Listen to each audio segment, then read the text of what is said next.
What is going on, everybody? ZyoniK here, and in today's video we are going to be testing out Porygon-Z for Pokemon Go PvP. Now we are going to be utilizing our Shadow Porygon that we TM'd frustration away a while back at a Team Rocket event, and we're going to be bringing it to the Ultra League Premier Cup. Now, as of right now in Go Battle League, we are currently in the Great League. So in order to do today's battles, we are going to be practicing with a fellow member of the community, Varios. So shout out to him. Thank you for the battles, and they are definitely sweaty. So we will be putting Shadow Porygon-Z through the runner to see if it's something that you guys should invest in. Now, when it comes to Porygon-Z for Pokemon Go PvP, I'm just letting you guys know right now that it is very hard to use. The thing does not have a lot of great matchups, and it loses a lot. It needs shields, and even then, a lot of fast moves. Even fast moves like Vine Whip or Bullet Seed do a lot of damage. So, we're going to be doing our best today with this Porygon-Z, the Shadow one as well, which is going to be a lot of fun. But if you guys want to know more about Porygon-Z, think about its investment value. If you guys should invest into this Pokemon, be sure to stick around till after the battles, but we are just going to be diving right in, and we have a lot of good matches today. So I hope you guys enjoyed today's video. Let me know how your guys' community day is going, and yeah, we're also going to be changing the movesets right here. So we want Lock On and Tri Attack, as you guys can see, and then we're actually going to be going for Zap Cannon. On the far side, you guys can see the other moves that it has access to. It's going to be Blizzard, Solar Beam, Hyper Beam, and Zap Cannon. So that is what we are going to be bringing in today's video. We have a pretty good rank Shadow Porygon-Z as well, which is going to be really awesome. Rank 143, I believe, in the Ultra League, which is pretty solid, and that is what we're going to be bringing today. And I dropped a lot of dust to make this thing happen. So I hope you guys enjoy these battles. Without further ado, let's go ahead and get right into the video. Alright, getting into these first battles here, we are up against Varios, a patron supporter of mine, so thank you for these battles. Multiple rank 10 player as well, so these are gonna be sweaty. We have Togekiss versus Charizard on the lead. I'm gonna swap right away into Snorlax. Now, today's teams are going to be all over the place. There is not a similar team that I ran every single time. We are just testing today to see how things go. Charge move does come through. It's going to be Blast Burn. Does a lot of damage right here, but I'm going to chip away some health here on the Charizard. We end up CMP tying, which is fine. This Body Slam is going to be doing a decent amount, and then they do swap out into Gyarados. So hopefully we can get to another Body Slam in time, which we can. This is going to be good. Get some extra chip damage, and we're going to have to come in with our Togekiss and farm down and look to close endgame with the Porygon-Z. You guys are going to be amazed at how much damage this thing can put out, but you're also not going to be surprised how frail it is. So we're going to go ahead and bring in the Togekiss, and we're going to look to commit to the farm down right here. We got to get as much energy as we can, minimum to the Ancient Power, and hopefully we can survive long enough and not have to use a shield, but let's see how this goes. We're going to be Charming down, but they have back-to-back Aqua Tails right here, which is going to be awesome because Aqua Tail is that Community Day move, and it does so well in this Togekiss matchup, as you guys can see. Now, I don't know if I can farm down, but thankfully we are able to farm down in time. That is perfect. We are likely going to be seeing Charizard come back in, and I need to get to this Ancient Power right here. So we do see Charizard come back in, and they swap right away into Ampharos, so I save the Ancient Power, and we're going to go into Porygon-Z right now. As you guys see, Volt Switch is doing so much damage, but we do get to the Tri Attack right here. Tri Attack is that new Community Day move, so let's see what happens. We do get a shield from the Ampharos, and we get the attack and defense fell. That is now a 50% chance, which is pretty huge, and we are going to be shielding right here. Anything would just be hurting us. You guys can see the damage Volt Switch is doing, so another Thunder Punch is going to be coming through. We're going to have to shield right here. It would do way too much damage, and our Togekiss has no health left, so there's no reason to not shield. We're going to go ahead and go for Tri Attack right here. Hopefully they don't shield this right here. I'm praying they don't. They don't shield it, which is fantastic. We get another debuff, and then we are able to farm down with Lock On. So now we got to get to this Tri Attack in time. If we get to the Tri Attack, this will be forcing a shield on the Charizard, and then we can fast swap into our Togekiss because we do have that Ancient Power ready to go. So we're going to do a fast swap right there with no HP or 1 HP and a Dream and get off this Ancient Power, and that is going to be a good first battle to my opponent Varios right there. So as you guys saw in that first game, Volt Switch was doing so much damage. You guys are going to see a lot of great sets here, both wins and losses, and see the full potential here of the Porygon-Z. So we have Porygon-Z this time on the lead. Now we're up against a Torterra with Razor Leaf. So you guys can see how much it's shredding us. We're going to go ahead and go for Tri-Attack right away. Hopefully we can get that debuff and maybe survive long enough to get off another Tri-Attack. So it lands and it does a lot of damage right there, and we get the debuff, which means we can potentially get to another Tri-Attack in time. This is going to be huge. This is either going to win us the lead or we get shield advantage, which is fantastic. We do get the shield advantage and another debuff. That 50% chance is huge. Now we're going to have to come in with the Venusaur and look to farm down. We're also not going to shield right here. Could potentially be a Sand Tomb, but it is going to be a Frenzy Plant, which we are going to resist, and that is fine. They do swap out into an Ampharos, so we're going to go ahead and stay in this matchup. We can't come in with that Poliwrath to this electric type Pokemon, but we are going to be resisting the electric type moves, and we're also going to be resisting the Focus Blast as well if they are running it. They decided not to shield right there, which is fine.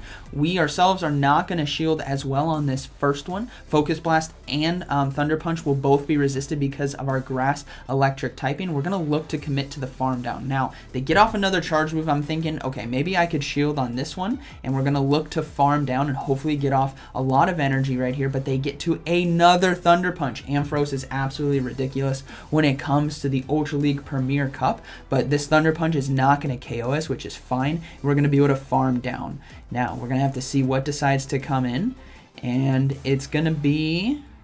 Let's see right here, he's deciding what he's going to do. I think he's waiting for a switch clock. It's going to be a Gyarados, and then we go for the Frenzy Plant, but he swaps right away into Torterra in order to soak the charge move. Great play there by Varios. We take out the Torterra, but in comes the Gyarados. We're going to go ahead and go for the Frenzy Plant right here. This is going to do a lot of neutral damage because of that Flyer Water typing, and hopefully he doesn't shield, and he doesn't. Fantastic. We're going to go straight into Poliwrath right here, and we're going to go ahead and go for Ice Punches. Ice Punches are going to be doing neutral in this matchup, and we got to watch out for Outrage, really. Crunch and Aqua Tail are not going to do a lot of damage, and I'm guessing they're just going to be Aqua Tails, which it is. So we're just going to build up to 2 Ice Punches right here and hope to finish off this game relatively smoothly. So another charge move coming through, just going to be another Aqua Tail. But the thing is, Dragon Breath and Aqua Tail are starting to build up, but we did get back-to-back Ice Punches right here, so hopefully this is going to be enough damage to take out the Gyarados, but let's see. It does do a lot. He decided not to shield. We're going to go ahead and get another Ice Punch off here. He should be shielding on this one, but I think we have this game in the bag. So far,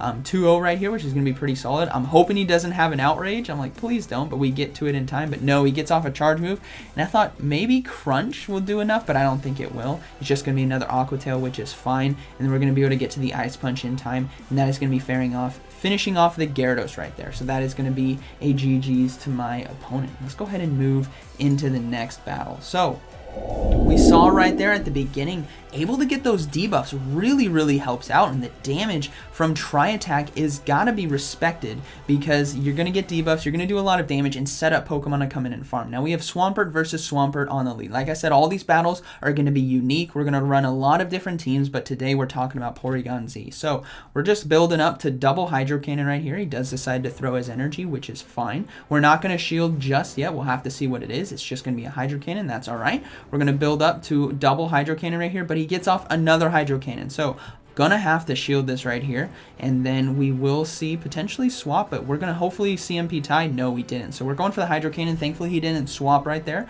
This Hydro Cannon, like you guys saw, is gonna do a lot of neutral damage in the matchup. We get a shield actually, which is great. He does decide to swap out into Obstagoon. Now I'm not really sure what I was running with this team. Obviously we have Porygon-Z in the back somewhere, so we can't really swap that in, but hopefully we can do enough damage here with Hydro Cannon to put a lot of pressure on this Obstagoon to either shield or get all of its health away.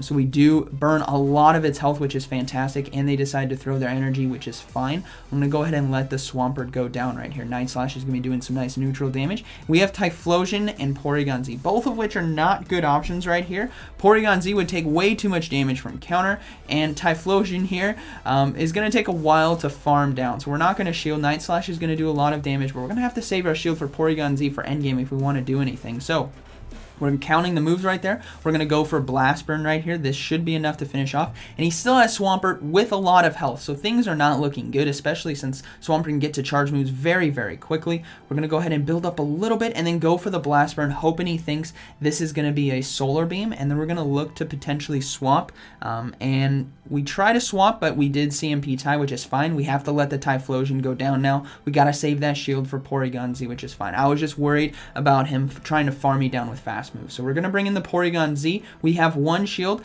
and we see a Sceptile now come in. So we got to overload on energy. We're going to go ahead and go for the Tri-Attack right here. We don't know how much damage this is going to do, but I imagine it's going to do quite a bit. That does a lot of damage right there, which is fantastic. Now he's thrown off the Leaf Blade right here.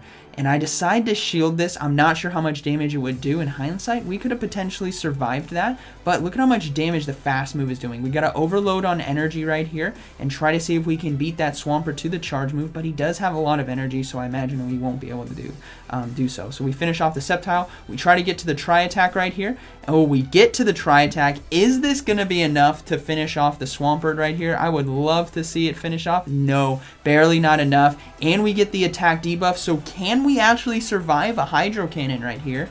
No, it's going to be an Earthquake. He was going for the secure kill, and that is going to be a good battle. So far, doing pretty good. Porygon-Z does a lot of damage, guys, but it is also so glassy that you have to have shields for it. Now we have Venusaur on the lead versus Venusaur. Mirror matchup, Shiny versus Shiny. Let's see how this battle goes. Now, if you guys saw the team comp in the back, we also have Porygon-Z, and we're also running Gengar with this team as well, just to mix it up a little bit. Now, we're building up to Sludge Bomb. We both pull the trigger on Sludge Bomb at the same time, which is fine. We're going to go ahead and let this one come through. Does a decent amount of neutral damage in the matchup. Now we are going for our own Sludge Bomb, so let's see what Varios decides to do. He decides to shield, which is fine, and we're building up to another Sludge Bomb, and we do get to it in time, but are we going to shield right here? I don't believe I did. I think I risk it for the biscuit, and I want to save shields, so we do survive, which is fantastic. We're going to be able to get to our own Sludge Bomb right here, and this is going to be doing quite a bit of damage in the mirror match, and we're going to have to switch right away, so we decide to go straight into the Gengar right now and start farming down. We do see a Snorlax come in, which is perfect. We have Focus Blast and Shadow Ball right here, so let's go ahead and get to the Focus Blast. If they do not shield, this is going to be one-shotting. If they do shield, we still have 2 shields for our Porygon-Z. They do decide to shield, which is unfortunate for us, but that's okay. All shields are off the field. And now we're going to see what Porygon-Z with 2 shields could potentially do endgame. So let's see if he can sweep. Now, he does get a bit of extra energy off of our Gengar right there, which is fine. We're going to go ahead and bring in our Porygon-Z and look to build up a lot of energy right here. So we are unsure how much damage Body Slam will be doing, so we're just going to go ahead and shield, and I'm hoping that I can finish off with the Zap Cannon, hopefully have some residual energy as well, because I don't think Tri-Attack will be enough to KO a Snorlax from this range. He already has 2 Body Slams, which is unfortunate, so we're going to go ahead and shield that, and we're going to look to build up to that Zap Cannon, try to go a bit above, and then now we're going to go ahead and throw our energy. I think this is going to be enough damage. It's going to be doing neutral in the matchup, and Zap Cannon is such a hard-hitting move, so we do one-shot the Snorlax right there, which is fantastic, so let's see what else is in the back. We are going to see a Gyarados now come in, so Tri-Attack, we're going to go ahead and throw that. I don't think we could get to the Zap Cannon in time before he got to an Aqua Tail, so what we're going to look to do is swap on the charge move and hope. We also lowered the attack and defense. We try to swap, and no, we did not swap in time, and they are not going to throw the energy. We actually get to the Tri-Attack in time before he threw the charge move right there, which is really interesting. I think he was trying to commit to the farm down, but can we get to another Tri-Attack in time? No, Venusaur's fast moves alone will be finishing us off, and that is going to be a good battle. So like we saw right there, you know, Porygon-Z puts out so much damage, but it also takes so much damage as well that fast moves like Vine Whip and Dragon Breath just do so much. We have another Swampert versus Swampert lead right here. Let's see how this matchup goes. We know that Hydro Cannon and Earthquake both do a lot of neutral damage in the matchup, but let's see what we can do with Porygon-Z endgame. We try to go for the Hydro Cannon right there. We CMP tied. I'm guessing this is just going to be another Hydro Cannon, but he actually went for the Earthquake this time, which does a lot of damage in the matchup, but we do have 2 Hydro Cannons right here, so hopefully we can go back to back before he can get another fast move off. And no, we're just going to try to build up a little bit more energy. We're going to go ahead and go for another Hydro Cannon. This is definitely going to be pressuring the shield right here because we were able to land that first one. We do get a shield, which is fine. And I'm not sure what I have in the back, but he is getting to a Hydro Cannon right here. And I think I'm going to go ahead and let this one go through. And again, look to rely on see what Porygon-Z can do with multiple shields. All right, we have Honchkrow and Porygon-Z in this matchup. So we're going to come in with the Honchkrow right here. I know he's going to be getting off a Hydro Cannon, so we're going to have to shield right here. But we need to overload on some energy and see if we can make some things happen endgame, because Honchkrow with energy is actually so deadly in the Ultra League Premier Cup. Now we're going to go ahead and go for Sky Attack right here. This is going to be enough damage to finish off the Swampert or get the shield, and we do finish off the Swampert, which is fine. Let's see what he has in the back. Alright, so one shield apiece. My Honchkrow has a bit of loaded energy, and it is going to be a Scizor as well. So we're going to go ahead and load up on some energy, and we're going to go for the Dark Pulse right here. This is going to do a lot of neutral damage, and let's see how much it does. And I think we're going to swap into Porygon-Z. We do swap into Porygon-Z. At the same time, he swaps into the Snorlax, which is beautiful. Let's see if we can get to this Zap Cannon in time. I don't... do I shield right here? I don't think I do. Yeah, I don't shield. Body Slam actually does quite a bit to us. But let's see. We're going to build up to Zap Cannon, and we're going to go ahead and go for it. Let's see if we can land the Hail Mary Zap Cannon. If this lands, this is going to be beautiful. It's really going to set us up. And we do land it, which is fantastic. Now, we are going to be losing. Actually, didn't go for the Tri-Attack right there on purpose. I didn't want the Scizor to get extra energy. So we're going to go ahead and let the Porygon go down. We're going to come in with Honchkrow and look to farm as much energy as we can with Snarl. We already have one Sky Attack, which is going to be great. And we do see the Scizor now come in. And hopefully we can shield right here and get to back-to-back Sky Attacks to finish off this Scizor. So let's see. Night Slash does come through. We successfully shield.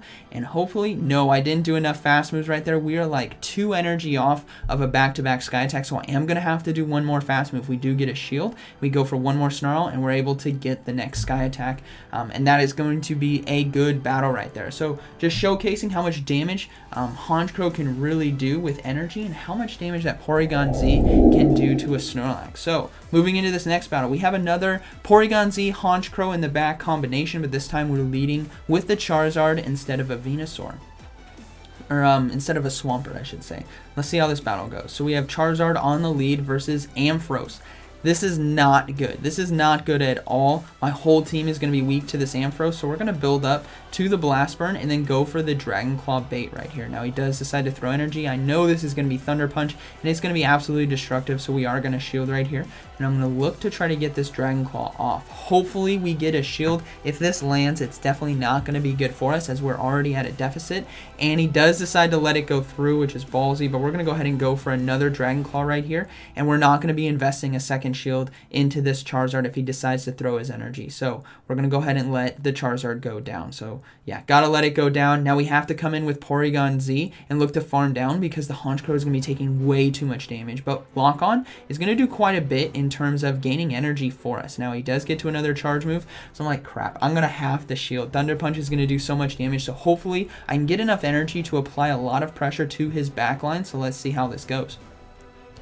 We do see... Let's see what decides to come in.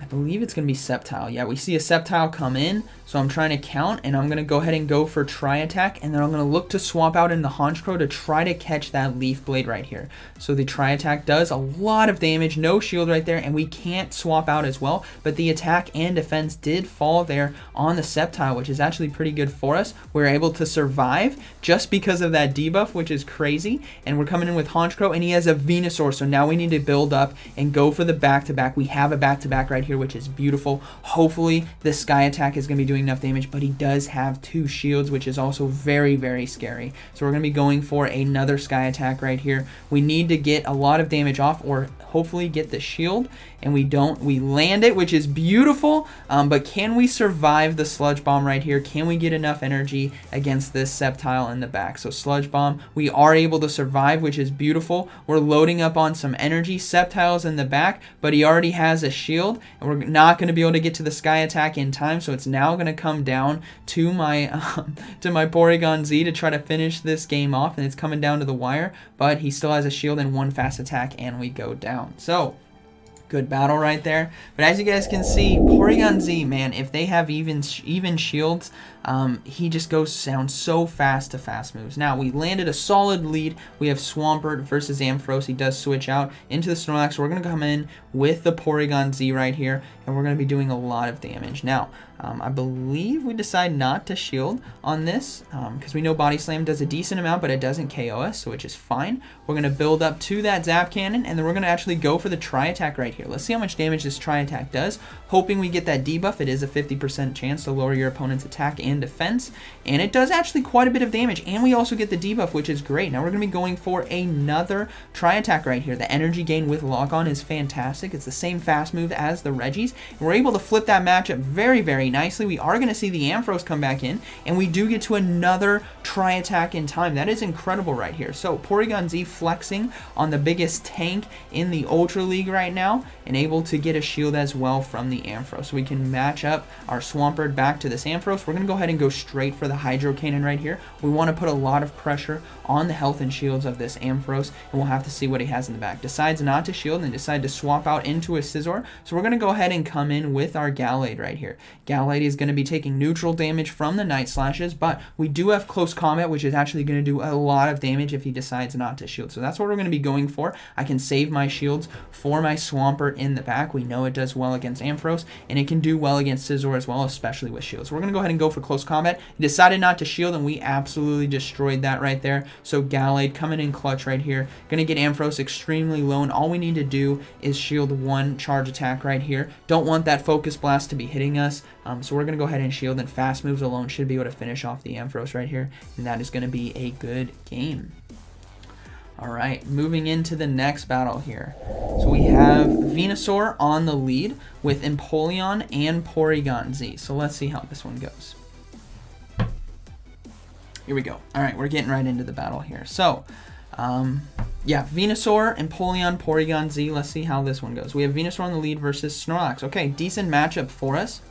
Frenzy Plant's going to be doing a lot of neutral damage in this matchup, and yeah, we're going to look pretty good. So we're going to go ahead and go for Frenzy Plant right here. We're going to keep overloading on energy just to anticipate a potential swap. Now, I did miss a bubble right there, which is unfortunate. That might hurt me here. If we don't get to another Frenzy Plant, we are going to get to a Frenzy Plant. Now, I am concerned about Skull Bash, but we're going to go ahead and risk it and not shield. It's just going to be a Body Slam, which is fine. We're going to overload a bit on energy, so we have one fast move extra. I could have done a bit more. We're going to go ahead and go for this next Frenzy Plant, and he may just go ahead and let this Snorlax go down. So let's see what he decides to come in with. He's going to come in with a Blaziken. So this is not too good. Blaziken destroys my Empoleon. Blaziken also destroys my Porygon-Z, but Empoleon does have Waterfall. So we're going to go ahead and go for Sludge Bomb, put that shield pressure on him, and then we're going to actually swap into the Empoleon and look to do as much chip damage with Waterfall as we can, and he is staying in, which is really interesting. We're going to go ahead and shield right here.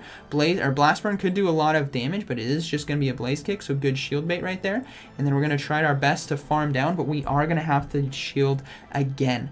Hopefully we can finish off this match with the Porygon-Z, but let's see how this goes. Decides to swap into Gyarados, which is going to be fine. We're going to go ahead and go for Drill Peck right here. It's going to be doing neutral damage in the matchup. The Hydro Cannon would be resisted because of that water typing, but the Drill Peck right here gets a shield as well, which is great. Hopefully we get to this next Drill Peck in time, but no, he does get off a charge move. If this is the Aqua Tail, I think we can survive for sure, but it is going to be a crunch, and we are not going to be able to survive. So we're going to have to see. I think I got to come in with that Porygon-Z and try to get ahead on energy and look to swap into my Venusaur right here. So we're going to start loading up on energy. I try to swap into the Venusaur to catch the charge move, which we do. Fantastic. This is a great sacrificial swap right here, so hopefully we can finish this game off. Aqua Tail is not enough to finish us off, so he's actually able to get a couple fast moves in. And we got to overload on energy and anticipate a swap. Here comes a Blaziken. We're going to have to go for Tri-Attack right here. We cannot let counter damage add up against us because we cannot farm down, so we have to take out that Blaziken, and we got to get to this Tri-Attack in time. Hopefully this does enough damage. Let's see. Come on, Shadow Porygon-Z. Tri-Attack. Is this going to be enough? Yes, it is. Able to flip that matchup, and that is going to be a good battle. Alright, let's talk about Porygon-Z, shall we? We are over here on pvpoke.com where you guys can check out rankings, do battle simulations, and team building as well. It's a fantastic website. So let's take a look at Porygon-Z in the Great League. It's not that good. As you guys can see, rank 400 plus for all the Porygons. And even though we got the Tri-Attack, it just really can't do a lot, especially with how frail it is for Go Battle League and Pokemon Go PvP. Now let's check out the Ultra League, right? This is where we used it. Ultra League, Porygon-Z Shadow, which is what we used, is rank 250, which comes at no surprise. Normal Porygon-Z is 248. So yeah, not that good. As you guys can see, let's take a look at the matchups right here. You can be, actually we should put this into the Premier Cup, my bad. So Premier Cup, rank 243 for the Shadow, rank 158 for the non-Shadow right there. So maybe you'll have a little bit better time with the non-Shadow, but with the Shadow right here, it has some decent matchups against the Ghost, obviously, but we saw what it did against Snorlax, which was actually really, really cool. Like we said, the moves right there, you have Lock-On, and there's actually a lot of hidden power moves, but Lock-On is definitely what you guys want to have. And then when it comes to the charge moves, as we can see right here, Tri-Attack, Blizzard, Zap Cannon, Hyper Beam, Solar Beam, and Frustration. You guys can also get Return, but according to PvPoke, you guys cannot evolve a Return one and have Return and Tri-Attack, if that makes sense. You guys are going to have to use an Elite Charge TM if you want Return and Tri-Attack, which is kind of unfortunate. Now, taking a look at the stats here of Porygon-Z, it has a very, very high attack, especially with that Shadow. 229 on the attack, but the reason why it is so frail and probably not worth using is that defense. Defense is 94.8, which is absolutely terrible. You're going to be taking so much damage from neutral, let alone super effective. If any counters land against you, it's going to be GG's. Now, we talked about the moveset, but also taking a look at its matchups, it only has a 39.8% win rate in the Ultra League Premier Cup in the one shield situation. Now, we saw some great opportunities today when it had shield advantage. I still had to sack swap, but it can still do a lot of damage. So there is some merit to Porygon-Z, but if I'm being honest, guys, I would not invest in it. I invested in it for the sake of creating this video to find out for you guys if you guys should. But if you're watching this right now and you're on the fence, I definitely would get off that fence, back a couple steps away, and not invest in it. Right now, it's not in a good place. It needs some better moves in order to perform better, I think, because of its defense is so low and it takes so long to get to the hard-hitting moves. If it had other moves, maybe it had something maybe like the Thunderbolts or something like that, or even if it had punches, maybe like Fire Punch, Thunder Punch, Ice Punch, etc., then we're talking right now, right? It could do a lot of coverage damage, but the Zap Cannon, Solar Beam, Hyper Beam, Blizzard, all of that takes way too long and you're just going to take too much damage. But Tri-Attack is for sure a lot of fun and does a great amount of damage. So I hope you guys enjoyed today's video. Let me know down in the comments what you guys think about Porygon-Z. Have you guys tried it out for yourselves, or did I just save you from wasting a lot of Stardust in a Pokemon that is not performing well right now? So let me know, and I hope you guys have a great community day. And like always, thank you for watching, and I'll see you in the next one.